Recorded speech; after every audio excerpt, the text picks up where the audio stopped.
Welcome to Suman TV. నేను మీ అనుష కోమల్. మీ mind కున్న power తెలుసుకున్నప్పుడు మీలో ప్రతి ఒక్కరు అద్భుతాలు చేయగలరు, మీరు కోరుకున్నది సాధించగలరు. సో దీన్నే లా ఆఫ్ అట్రాక్షన్ అంటారు. దీని గురించి మరింత సమాచారం మాట్లాడేందుకు మనతో పాటు ఉన్నారు result oriented law of attraction coach విశ్వం విజయ్ గారు. ఇంకొక స్పెషల్ థింగ్ ఏంటంటే 450 ఎపిసోడ్ అండి. దాని గురించి మాట్లాడేందుకు సార్ ఉన్నారు, వారితో మాట్లాడదాం. నమస్తే అండి. హాయ్ అండి అనుష గారు. అయితే నిజంగానే 450 ఎపిసోడ్ ఇన్ని చేసేసామో అనిపిస్తోంది. ఎంతో ఉపయోగపడే ఇన్ఫర్మేషన్ మీరు ఇప్పటి వరకు ఇచ్చారు. స్పెషల్లీ ఈ రోజు మనము ఎపిసోడ్లో ఒక ఇంపార్టెంట్ విషయం మాట్లాడాలనుకుంటున్నాను నేను. సో అదేంటంటే మౌనానికి లా ఆఫ్ అట్రాక్షన్కి సంబంధం ఉందా? ఒకవేళ ఉంటే అది ఎట్లా పనిచేస్తుంది? థ్యాంక్ యూ సో మచ్ అండి. ధర్మో రక్షిత రక్షిత. అవునండి, ఎగ్జాక్ట్లీ అండి. మౌనానికి లా ఆఫ్ అట్రాక్షన్కి అవినాభావ సంబంధం. అంటే ఎవరైతే మౌనంగా ఉంటారో వారి సంకల్పాలు ఫాస్ట్గా సిద్ధిస్తుంటాయి. సో మీరు అడగొచ్చు, ఏంటి సరే మౌనంగా ఉండడం వల్ల నిజంగా పాసిబిలిటీ అవుతుందా? ఎన్ని రకాల మౌనాలు ఉంటాయి? 2 రకాల మౌనాలు ఉంటాయి. ఒకటి బాహ్య మౌనం, అంటే మాట్లాడకుండా ఉండడం ఒక మౌనం అయితే, అంతర్మౌనం అంటే ఆలోచనల స్థాయి తగ్గుకుంటూ వెళ్ళి ఒకానొక స్థాయిలో ఎటువంటి ఆలోచనలు లేనటువంటి ఒక స్థాయికి మనం వెళ్తుంటాం. అది అంతర్మౌనం. ఎప్పుడైతే అంతర్మౌనానికి మనం వెళ్తామో అన్ని మనకి ఏదైతే కావాలని కోరుకుంటామో ఫాస్ట్గా మేనిఫెస్టేషన్ చేసుకోవచ్చు. ఏదైనా కావచ్చు అండి అనుష గారు. అంటే హెల్త్ కావచ్చు, వెల్త్ కావచ్చు, రిలేషన్షిప్ కావచ్చు, కెరీర్ కావచ్చు. అడుగుతారు కొంతమంది ఎలా పాసిబిలిటీ అవుతుందంటే ధ్యానం ద్వారా అండి. అంటే ఫస్ట్ నేను ఏమంటానంటే అంతర్మౌనానికి వెళ్ళడానికి ముందు బాహ్య మౌనాన్ని పాటించమంటాను. బాహ్య మౌనం అంటే ముందు సైలెన్స్గా అవుతూ ఉంటే మనకు తెలియకున్నటువంటి ఒక శక్తి, అంతర్గత శక్తులు మేల్కొంటాయి. ఎప్పుడైతే అంతర్గత శక్తులు మేల్కొంటాయో వాళ్ళు ఏదైనా సరే లైఫ్లో సక్సెస్ సాధిస్తారు. మీరు చూడండి, 2 స్టూడెంట్ ఉన్నారండి అనుష గారు. ఓకే, ఒక స్టూడెంట్ ఎప్పుడు మాట్లాడుతూ ఉంటాడు, ఓకే, ఒక స్టూడెంట్ మాత్రం ఎప్పుడు సైలెంట్గా ఉంటాడు. క్లాస్ చెప్పేటప్పుడు మాత్రం శ్రద్ధగా బాడీ మైండ్ ఒకే దగ్గర పెట్టుకుని వింటూ ఉంటాడు. ఎవరికి ఎక్కువ మార్క్స్ వస్తాయి జనరల్గా చెప్పండి అనుష గారు? సైలెంట్గా ఉండి చదివే వాళ్ళకి వస్తాయి. సేమ్ లైక్ దట్ అండి. ఇక్కడ కూడా రిజల్ట్స్ లా ఆఫ్ అట్రాక్షన్ అంటే ఏంటంటే సైంటిఫిక్ మేనిఫెస్టేషన్. అంటే మనం ఏదైతే కావాలో, మేనిఫెస్టేషన్ అంటే ఏంటంటే మన జీవితంలో మనం ఏదైతే కావాలని మనం కోరుకుంటామో దాన్ని ఏ విధంగా మన జీవితంలోకి ఆకర్షించుకోవచ్చో తెలియజేసేటటువంటి దాన్ని మనం మేనిఫెస్టేషన్ అంటాం. అయితే అంతర్మౌనాన్ని పాటించడం వల్ల మన అంతర్గత శక్తులు పెరిగిన తర్వాత దేనిపైన అయితే ఫోకస్ పెడతామో అది మన జీవితంలోకి వస్తుంది. ఫర్ ఎగ్జాంపుల్ చూడండి, మనం ఆరోగ్యం కావాలని కోరుకుంటున్నాం. అయితే మనం సంపూర్ణమైనటువంటి మౌనాన్ని మనం పాటించడం ద్వారా అంతర్గత శక్తులు మేల్కోవడం, అంతేవిధంగా కాస్మిక్ ఎనర్జీని తీసుకుంటామండి అనుష గారు. ఓకే, ఏ ప్రిన్సిపల్ మీద ఆధారపడి ఉంటుందంటే wherever our focus goes there energy goes, wherever our energy goes there results comes. అంటే మనకు రిజల్ట్స్ కావాలి అంటే దానిపైన మనం ఫోకస్ పెట్టాలి. మనం మౌనాన్ని పాటించడం వల్ల మన యొక్క ఫోకస్ అనేది పెరుగుతుంది. ఎస్పెషల్లీ మనీని ఎలా ఆకర్షించుకోవాలంటే మనీ యందు దృష్టిని కేంద్రీకరించాలి. అంటే ఇప్పుడు సపోజ్ మీకు ఒక 10 lakhs ఆఫ్ అమౌంట్ అనేది మీకు కావాల్సి ఉంది అర్జెన్సీగా. సో మీరు ఎప్పుడైతే ఇక్కడ ఆజ్ఞా చక్రం అంటారు, దీన్ని ఇక్కడ మొత్తం 7 చక్రాలు ఉంటాయండి అనుష గారు. ఓకే, మనిషి శరీరంలో 7 చక్రాలు ఉంటాయి. అవి ఏమిటి అంటే మూలాధార, స్వాదిష్టాన, మణిపుర, అనాహత, విశుద్ధ, ఆజ్ఞ, సహస్ర. ఈ 7 చక్రాల్లో ఇంపార్టెంట్ చక్రం ఏమిటి అంటే ఆజ్ఞా చక్రం. ఎప్పుడైతే ఆజ్ఞా చక్రంలో మీరు ఏదైతే కావాలని మీరు కోరుకుంటారో ఆల్రెడీ వచ్చినట్టుగా దర్శించాలంటే ప్రతి మనిషికి కూడా మనోనేత్రం ఉంటుంది, థర్డ్ ఐ అంటారు కదా ఇక్కడ. సేమ్ దాన్ని మనం ఏం చేయాలంటే ఉపయోగించుకోవాలి. లా ఆఫ్ అట్రాక్షన్ ప్రతి ఒక్కరు కూడా కృషి ఉంటే ఏమంటారు అనుష గారు, మనుషులు ఋషులు అవుతారు. ఇక్కడ కూడా ఏదైనా సాధించుకోవాలనుకుంటే ముందుగా మనం ఆల్రెడీ అయినట్టుగా చూడాలి.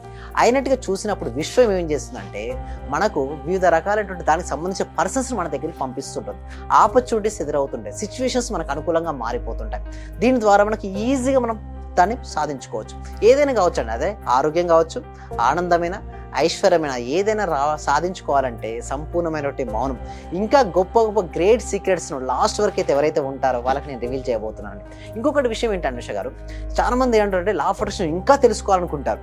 వాళ్ళందరి కోసం ఒక ఫ్రీ డెమో క్లాస్ అనేది కనెక్ట్ చేయడం జరుగుతుందండి. ఎవ్రీ వీక్ కూడా ఫ్రీ డెమో క్లాస్ అనేది కనెక్ట్ చేయడం జరుగుతుంది.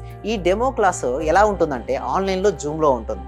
ఎవరు ఎలా ఎన్రోల్ చేసుకోవాలంటే కామెంట్ సెక్షన్లో, డిస్క్రిప్షన్లో గూగుల్ ఫామ్ అనేది ఉంది. ఆ గూగుల్లో ఫిలప్ చేయడం ద్వారా మా టీం మెంబర్సే వాళ్ళకు వాట్సాప్ గ్రూప్ లింక్ సెండ్ చేస్తారు. ఆ వాట్సాప్ గ్రూప్లో జాయిన్ అయిన తర్వాత వాళ్ళు ఇంట్లోనే ఉంటూ ఆన్లైన్లో జూమ్లో క్లాస్కి అటెండ్ అవ్వచ్చు. ఏదైనా డౌట్స్ ఉంటే నన్ను అక్కడ కూడా అడగొచ్చు. ఇంకా ఏదైనా డౌట్స్ ఉంటే మాత్రం పర్సనల్ అపాయింట్మెంట్ కూడా తీసుకోవచ్చు. డిస్ప్లే అవుతున్న నెంబర్ కాల్ చేసుకున్నాను అనుష గారు. ఇంతకు ముందు మౌనవ్రతం పాటించేవాళ్ళు, అంటే దానికి దీనికి ఏమైనా నిజంగా సంబంధం ఉంటుందా? అది వేరేనా? ఉందండి. ఎలాంటి రిలేషన్షిప్ ఉందంటే మనం మౌన దీక్ష అంటాం. ఓకే, దీక్ష అంటే ఏంటంటే మనం ఒకటి పట్టుకుని ఒక 21 days 40 days ఇలా చేస్తూ ఉంటాం. ఎప్పుడైతే మౌనాన్ని మనం చేస్తూ ఉంటామో మన అంతర్గత శక్తులు మేల్కొంటాయన్న కదా. ఎప్పుడైతే మనం మౌనంగా ఉంటే ఎలా వస్తుందని మౌనం ధ్యానం ద్వారా వస్తుంటుంది. మనం ఎంత ఎక్కువగా ధ్యానం చేస్తుంటే మన మనసు అంత మౌనంగా వెళ్ళిపోతుంది. సో మీరు ఎగ్జాంపుల్ చూడండి, మనకు ఛార్జింగ్ పెట్టామని అనుష గారు, ఓకేనా. సో మనకు 10 hours ఛార్జింగ్ పెట్టాం, ఓకే. బట్ స్విచ్ ఆన్ చేయడం మర్చిపోయాం. అప్పుడు మొబైల్ ఛార్జింగ్ అవుతుంటుందా? అవ్వదు. సేమ్ లైక్ దట్ చాలా మంది ఏం చేస్తారంటే మెడిటేషన్ చేస్తూ ఉంటారు, బట్ ఆలోచన రహిత స్థితికి వెళ్ళినంత వరకు మన కాస్మిక్ ఎనర్జీని రిసీవ్ చేసుకో. అంటే మనం ఎంతసేపు ధ్యానం చేసామన్నది ముఖ్యం కాదు, ఎంత మనం ధ్యాన స్థితిలోకి వెళ్ళాము అంటే ఆలోచన రహిత స్థితిలోకి వెళ్ళినప్పుడు కంప్లీట్గా సైలెన్స్లోకి వెళ్తాం. అప్పుడు కాస్మిక్ ఎనర్జీని మనం రిసీవ్ చేసుకుంటాం. తర్వాత మనం మౌనం ద్వారా ఏర్పడే శక్తితో మనం మనీపై ఫోకస్ పెడితే తర్వాత మనీ మెడిటేషన్ చేయాలి. ఫస్ట్ మనం టీటా స్టేట్లోకి వెళ్ళిపోతామండి. ఎప్పుడైతే మనం గాఢ మెడిటేషన్ స్థితికి వెళ్ళినప్పుడు మనకు తెలియకుండానే టీటా స్టేట్లోకి వెళ్తాం. అలా వెళ్ళిన తర్వాత మనం దేనిపైన అయితే ఫోకస్ పెడతామో దాన్ని మనం ఫాస్ట్గా మేనిఫెస్టేషన్ చేసుకోవచ్చు. ఇక జనరల్గా చెప్పాలంటే 4 స్టేట్ ఆఫ్ మైండ్స్ ఉంటాయి అనుష గారు. ఏంటి అంటే first beta state of mind, okay. తర్వాత alpha state of mind, theta state of mind and delta state of mind. ఇప్పుడు నేను మాట్లాడుతున్నాను, మీరు వింటున్నారు. ఇది ఏ స్టేట్ ఆఫ్ మైండ్ అంటే బీటా స్టేట్ ఆఫ్ మైండ్. అంటే ఇప్పుడు కనుక మన థాట్స్ రిలీజ్ చేస్తే ఆలోచనకి అంత శక్తి ఉండదు. ఎప్పుడైతే మనం ఆల్ఫా స్థితికి వెళ్తామో అప్పుడు రియాలిటీకి వస్తే ఆలోచన సహజంగా మీరు అంటారు కదా, తెల్లవారిచే సమయంలో వచ్చే కళలు నిజమవుతాయి అంటారు కదా. అప్పుడు ఏమవుతాయి అంటే జనరల్గా ఆ సమయంలో మనం ఏదైతే కళని ఏంటో దృశ్య రూపంలో చూస్తాం కదా, మార్నింగ్ టైంలో దేన్నైతే మనం దృశ్య రూపంలో చూస్తామో అది రియాలిటీకి వచ్చే ఛాన్సెస్ ఎక్కువగా ఉంటాయి. మార్నింగ్ టైం ఉపయోగించుకోమని చెప్తాను, విజువలైజేషన్ చేసుకోమని చెప్తాం. నెక్స్ట్ టీటా స్టేట్ ఏంటంటే డీప్ మెడిటేషన్లోకి వెళ్ళిన తర్వాత ఒకానొక ఆలోచన రహిత స్థితికి మనం వెళ్తుంటాం. దీన్ని మనం ప్రాక్టికల్ క్లాసెస్లో ఎక్కువగా ఎక్స్ప్లెయిన్ చేయడం జరుగుతుంది. సో నా దగ్గర నేను ట్రైన్ చేసిన ప్రతి స్టూడెంట్ కూడా ఆ స్థితికి చేరుతారండి అనుష గారు. ఆ స్థితిలోకి వచ్చిన తర్వాత నేను నెక్స్ట్ విజువలైజేషన్ చేపిస్తాను, అంటే వారు ఊహించుకోమని చెప్తాను. ఎవరైతే ఊహించుకుంటారో పర్ఫెక్ట్గా, వారు దేన్నైతే ఊహించుకుంటారో ఆ స్థితిలో వారు ఫాస్ట్గా మేనిఫెస్టేషన్ చేసుకుంటారు. అందరూ మేనిఫెస్టేషన్ చేయాలని కోరుకుంటారు, బట్ ఫాస్ట్ మేనిఫెస్టేషన్ ఎప్పుడు జరుగుతుందంటే ఎప్పుడైతే ఆలోచన రహిత స్థితికి వెళ్ళారు కదా, టీటా స్టేట్లో ఒక ప్రశాంతమైన స్థితికి వెళ్ళారు కదా, ఆ స్థితిలో ఎప్పుడైతే వారు మేనిఫెస్టేషన్ చేస్తారో అంటే అది రియాలిటీకి వస్తుంది. నెక్స్ట్ డెల్టా స్టేట్ అంటే కళలు రానటువంటి గాఢ నిద్ర. అప్పుడు డ్రీమ్స్ అనేది ఏముండవు, హాయిగా నిద్రపోతారు కదా, అప్పుడు కూడా ఎలాంటి మేనిఫెస్టేషన్ జరగదు. మనకు మేనిఫెస్టేషన్ జరగాలి అంటే కోరుకున్న సంకల్పాలు సిద్ధించుకోవాలనుకుంటే ఆల్ఫా స్థితిలోకి వెళ్ళాలి, లేదా దాన్ని మించినటువంటి టీటా స్టేట్ ఓన్లీ ఎక్స్క్లూజివ్లీ మన ప్రాక్టికల్ క్లాసెస్లోనే ఎక్స్ప్లెయిన్ చేయడం జరుగుతుంది. ఇలా చేసిన ఎంతో మందికి స్టూడెంట్స్కి రిజల్ట్స్ రావడం జరిగింది. వాటిని మన ఫీడ్బ్యాక్స్ రూపంలో వెనకే రివీల్ చేయడం కూడా జరిగింది, అంటే ఫీడ్బ్యాక్స్ కూడా మనం ఇవ్వడం జరిగింది.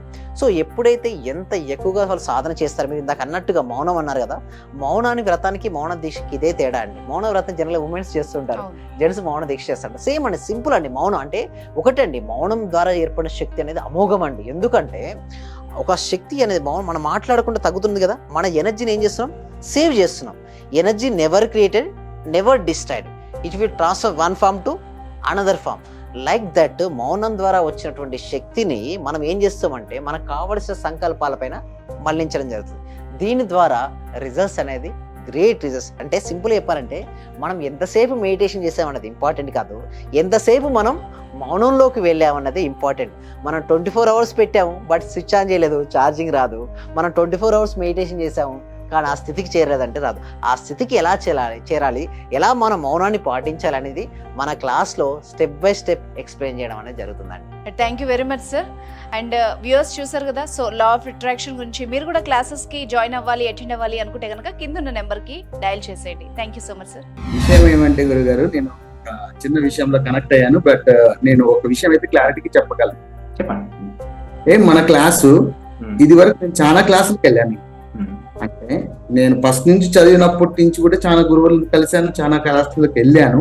కానీ ఇక్కడ ఏమంటే ఒక చిన్న విషయాన్ని మరీ చిన్న స్థాయిలోకి వెళ్ళి చెప్పడం అంటే అది అసలు మీ మనస్ఫూర్తిగా చెప్తున్నాను గురుగారు, చాలా చాలా గ్రేట్.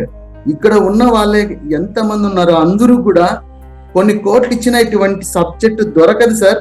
నేను చూశాను, ఒక చిన్న క్లాసు జస్ట్ 4 words చెప్తారు, దానికి 40,000 పెట్టానండి నేను.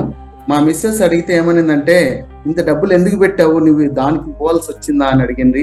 కానీ ఈ క్లాస్కి వెళ్ళినప్పటి నుంచి ఎన్ని గంటలకు లేస్తున్నావు, చేస్తున్నావా లేదా అని అడుగుతుంది సార్. నిజంగా చాలా సూపర్ గురుగారు. ఈ ఉన్న వాళ్ళ ప్రతి ఒక్కరు, డియర్ ఫ్రెండ్స్, మీకు చేతులు జోడించి నమస్కరిస్తున్నాను. మా గురువు గారు నిజంగా పూర్వజన సుకృతం మనకు దొరికిన ఈ గురువు గారిని ప్రతి ఒక్కరు యూటిలైజ్ చేసుకోండి, మంచి రిజల్ట్స్ వస్తాయి. మీరు ఎప్పుడు ఎక్కడ చూడని విధంగా అటువంటి గొప్ప గురువు దొరికినాడు. నా హృదయపూర్వక ఆత్మ ప్రణామాలు గురువు గారు మీకు. మీరు ఇలాంటివి ఎన్నో గొప్ప కార్యక్రమాలు చేయాలని మనస్ఫూర్తిగా కోరుకుంటున్నాను గురువు గారు. Thank you.